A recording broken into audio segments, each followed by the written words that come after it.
Welcome to Family Gamer TV.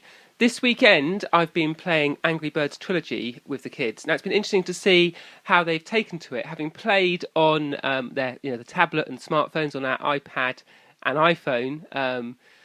How does that transition to a console experience? Now, Angry Birds, if you've not seen it before, is a game where you have a structure on the right, and on the left you have various different projectiles in the form of little birds that fly through the air in different ways.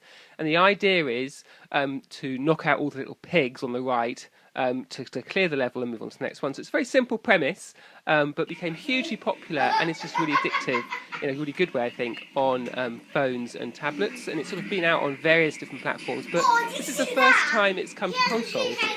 So it's interesting to see how they've made that transition. So on 360, there's a Kinect optional mode where you can control it with the Kinect controller, and on PlayStation 3 you can also use the Move controller. Now interestingly, there's not a Wii version, but there is one on 3DS that uses the touch screen.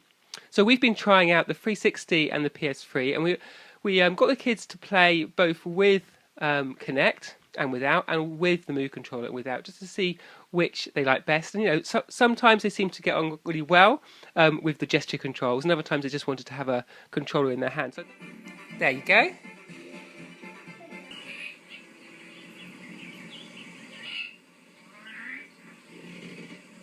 And then you wave your other hand to let it go.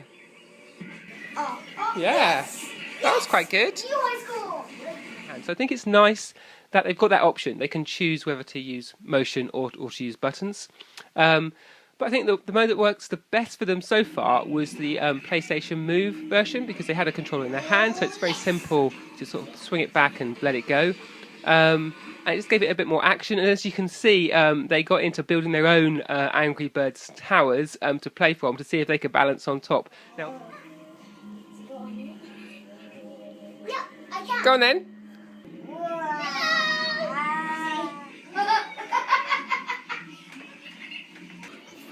That's easy. Now, obviously, that's not something they could do with the Kinect controls, but with the PS3, that worked really well. So at the moment, that's their favourite mode. But do you think it's better with PlayStation controller, or do you think it's better with the Kinect? It's better with the PlayStation controller because it's really good.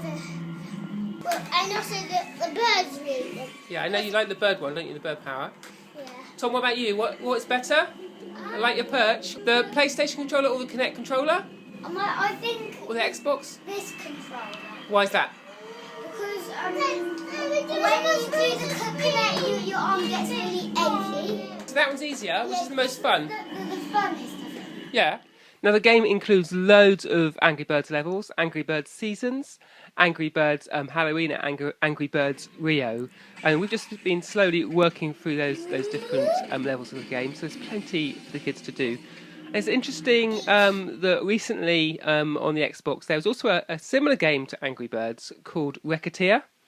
But that game is one you have to play with a Kinect controller. So you use your body to steer the different projectile objects while they're in flight, which is quite nice. But if you don't want to use Kinect, you don't have the option of falling back to a controller. In Angry Birds Trilogy, in the Kinect game, the 360 game, you can do that. So I thought it was nice to have that option. I like Racketeer, and I like the sort of one-to-one experience it offers. But for simplicity, and perhaps for younger players, Angry Birds Trilogy, I think, just has the edge on it. So there you go. That's all we've got time for this week on Family Gamer TV, but we'll be back with more soon.